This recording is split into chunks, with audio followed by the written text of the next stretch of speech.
우리가 잘 아는 것처럼 바울은 편지를 참 많이 썼습니다.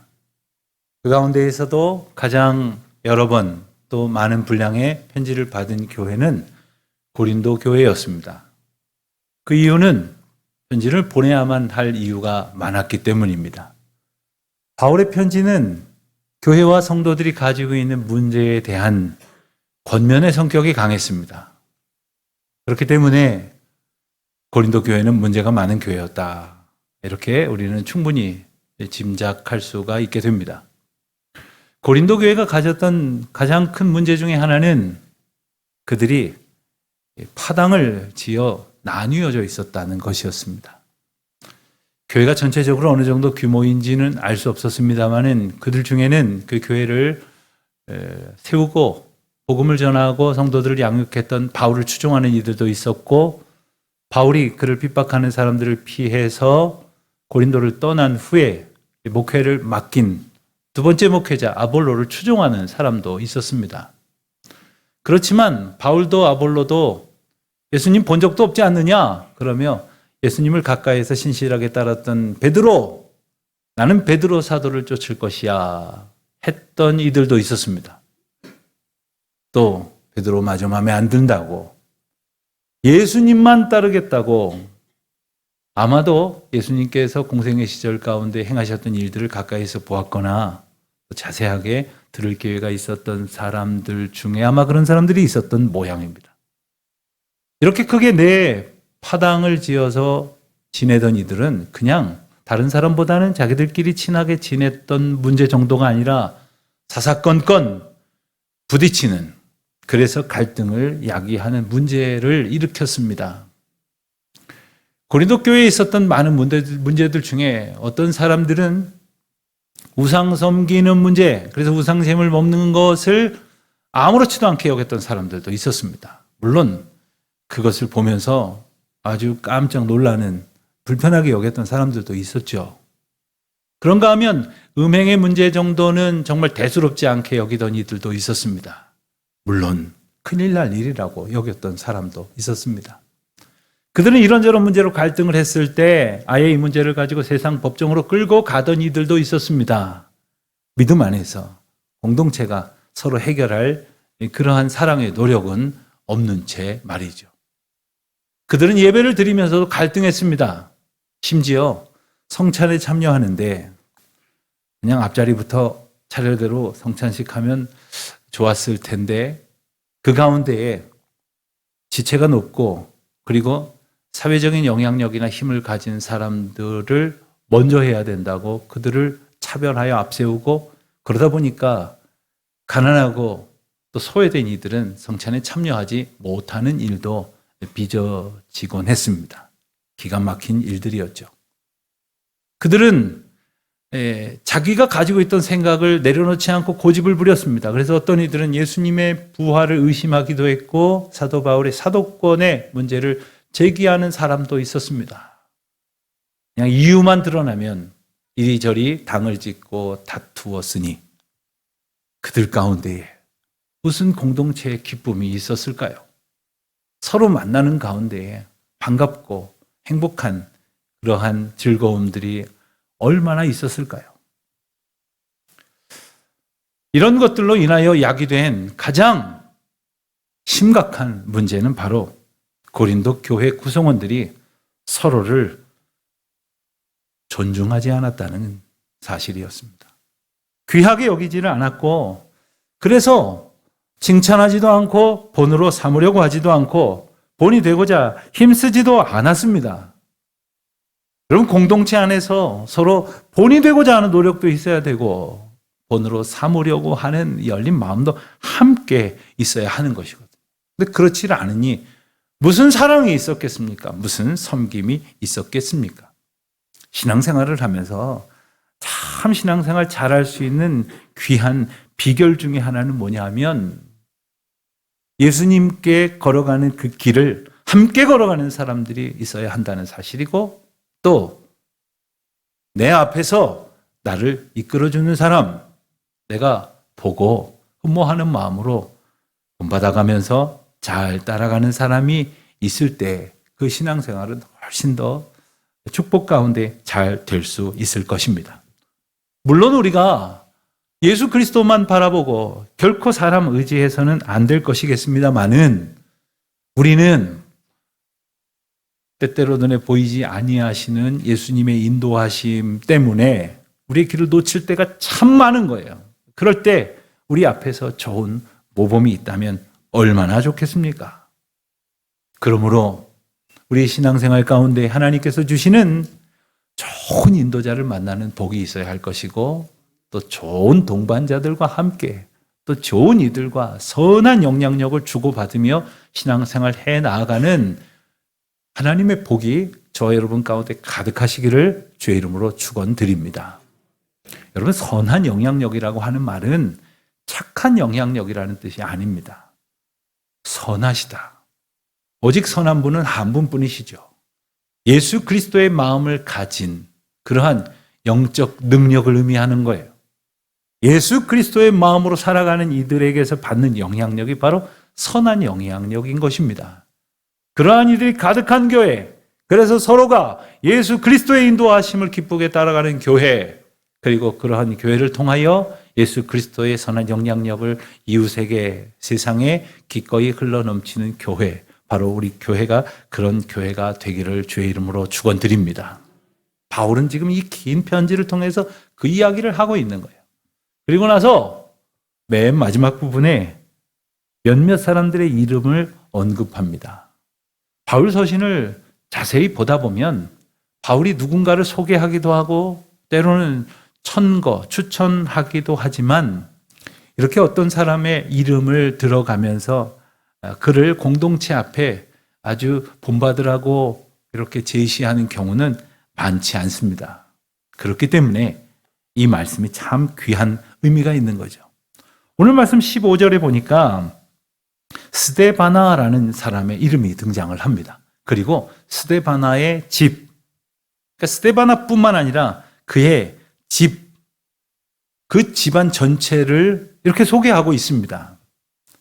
우선 그들은 아가야의 첫 열매다 이렇게 소개를 합니다. 아가야, 그러니까 지금의 그리스 지역이 되는데 이 아가야 지방으로 복음이 전해지고 나서 아마도 바울에게서 처음 복음을 영접하고 그리고 바울에게 세례까지 받은 사람이에요.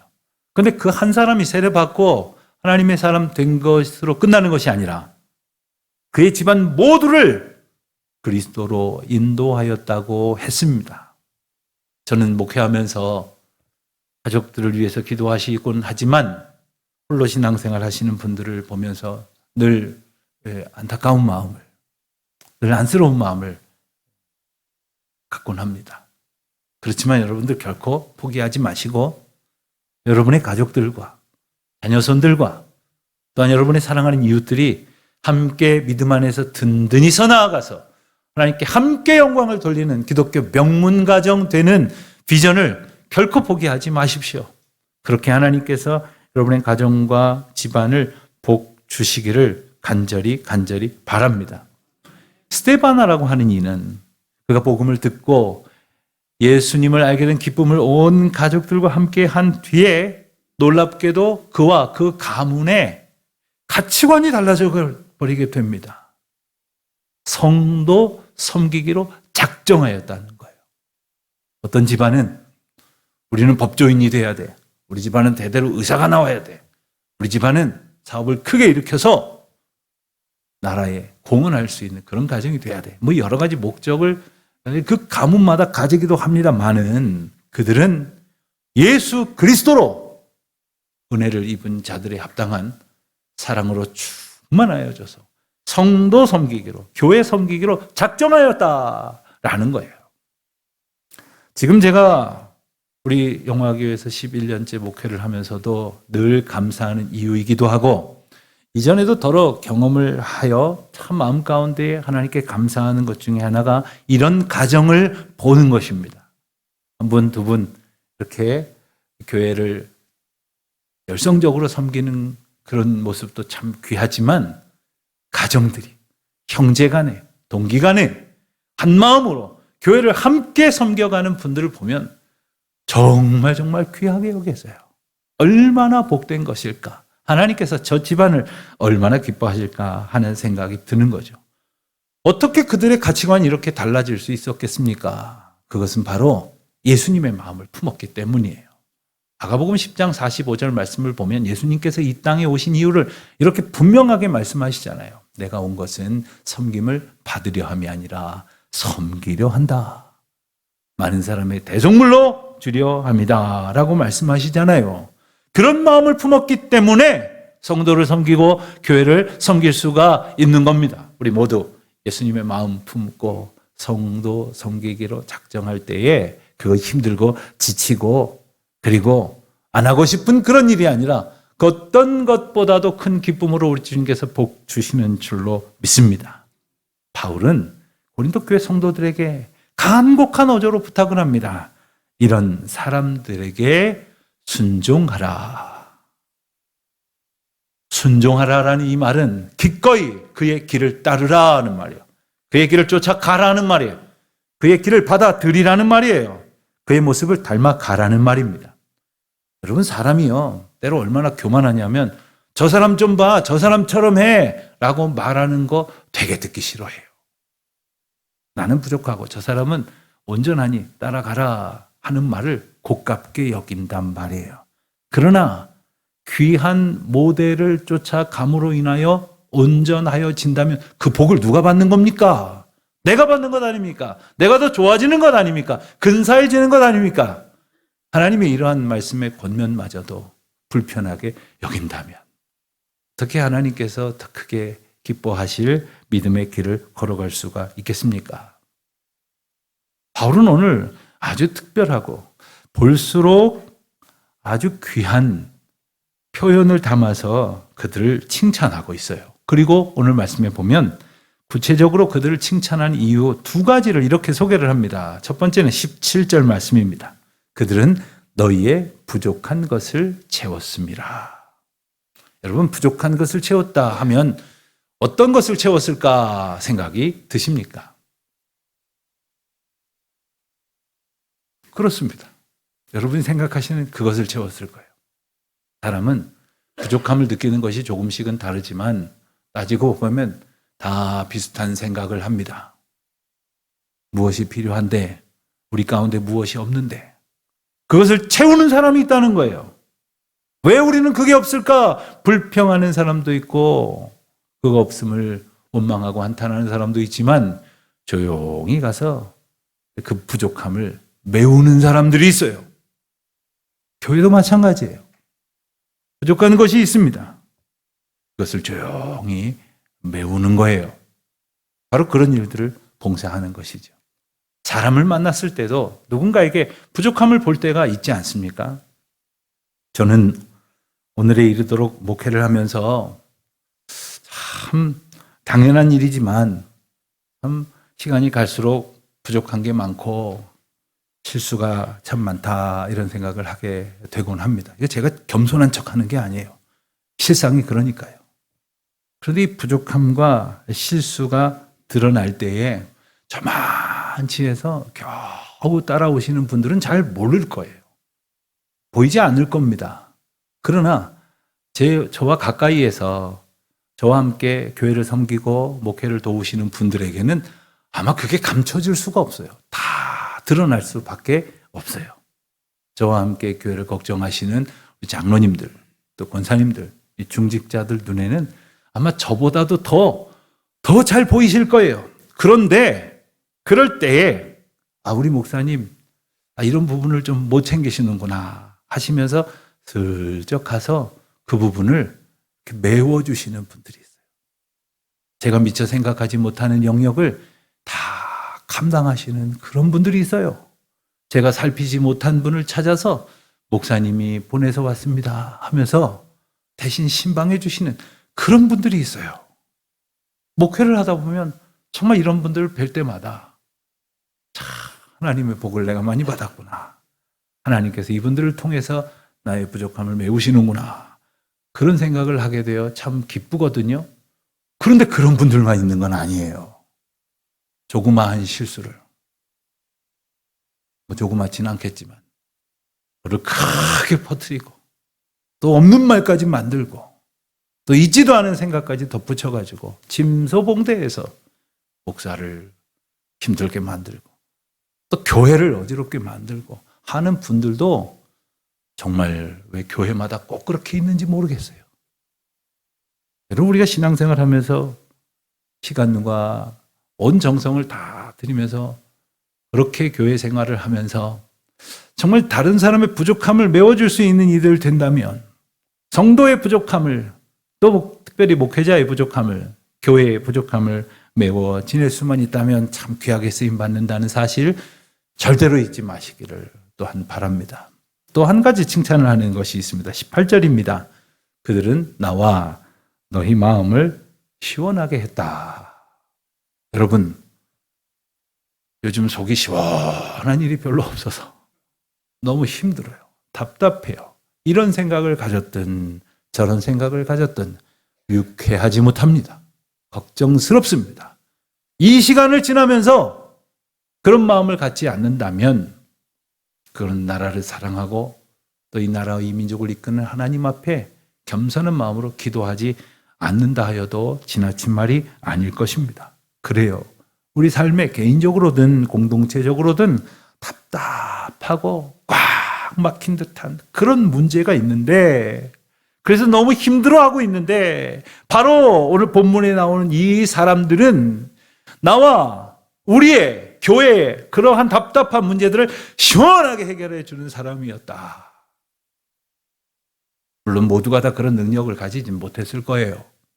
그러나 내가 아프고 힘든 것을 다른 사람들도 겪고 있다면 그를 시원하게 하기 위해서, 그 방법을 위해서 하나님께는 간절하게 기도하고 할 수 있는 한의 노력을 다해서 그를 섬길 수 있다면 하나님께는 영광이 될 것이고 성도들 가운데에는 큰 평안과 기쁨의 소식들이 될 것이 아니겠습니까? 어느덧 우리 교회가 창립된 지도 이와 같이 오랜 세월을 맞습니다. 46년을 한 교회에서 이렇게 충성하신 분들도 계시고, 또 언제부터인가 이렇게 우리가 함께 믿음의 가족으로 지내오신 분들도 계실 것입니다. 그러나 돌아보면 그 숱한 세월 동안 그 많은 어려운 일, 엄청나게 답답한 일들도 분명히 있었음에도 불구하고 하나님께서 그 누군가를 통해서 시원하게 하셨기에 오늘도 우리가 모여서 이렇게 찬송할 수 있는 것 아니겠습니까? 기왕이면 시원하게 하는 사람, 성도를, 교회를, 하나님을 기쁘시게 하고 시원하게 하는 사람들, 저 여러분이 그런 삶을 사셨으면 싶은 마음인 겁니다. 특별히 오늘 은퇴를 하시게 된 우리 송장로님과 네 분의 권사님, 또 그동안 해마다 이맘때가 되면 은퇴식을 거행하면서 하나님 앞에 드렸던 충성과 노고를 온 교우들과 함께 감사했던 모든 은퇴 중직자들을 우리는 기억하지 않을 수 없을 것입니다. 주님이 아십니다. 그런데 주님만 아시면 안 됩니다. 우리가 기억해야 합니다.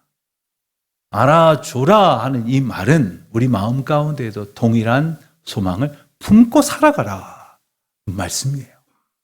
좀 수고하셨다 싶으면 나의 때에 우리도 그와 같은 수고를 감당함으로써 하나님께서 이루시고자 하는 일들을 가운데에 있기를 소망하시는 우리 모두가 되시기를 또한 바랍니다. 또한 그리하여 합력하여 선을 이룰 때 교회로 교회된 본분, 또 교회가 교회로서의 사도적 권위를 가지고 이 땅 가운데 귀한 사명을 이루어가는 하나님의 신실한 종으로서 살아갈 수 있도록 순종함으로 기쁨 얻는 저와 여러분 되시기를 주님의 이름으로 축원드립니다.